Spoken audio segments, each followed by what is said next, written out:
এগুলো হচ্ছে রুই মাছ। তো এখানে হচ্ছে এগুলোকে ধোয়ার পর হলুদ আর হচ্ছে লবণ মেখে হচ্ছে আমি এখানে ফ্রাই প্যানে ভাজির জন্য নিয়েছি। এদিকে হচ্ছে ভাত কপ কপ করে ফুটতেছে। মোরগ কাটা কমপ্লিট হয়েছে 2টা, এখনও 3টা আছে। 3টা কাটা হলে মোরগগুলোকে রেখে দিব। আর এদিকে হচ্ছে সব পরিষ্কার পরিচ্ছন্নতার কাজ চলতেছে। আসলে দুপুরবেলা সব বাসায় এমনই হয়, এটা কমন একটা ব্যাপার, এটা নিয়ে আর বলার কিছু নেই। মাছগুলো দিয়ে দিতেছি।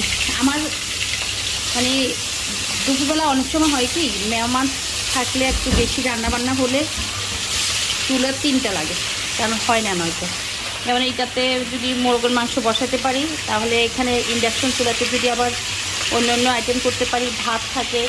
এদিকে ডাল রান্না করে ফেলছি, এই যে ডাল। এদিকে হচ্ছে বরবটি ভর্তা করবো, সেজন্য বরবটিরে হচ্ছে করে রাখছি, তেলে সিদ্ধ করে তেলে গুছিয়ে রাখছি। এই জন্য হচ্ছে একটু মানে সব দুপুরবেলা আমাদের হুলস্থুল একটা পরিবেশ থাকে রান্নাঘরের, একদম পুরো অবস্থালো বললে চলে।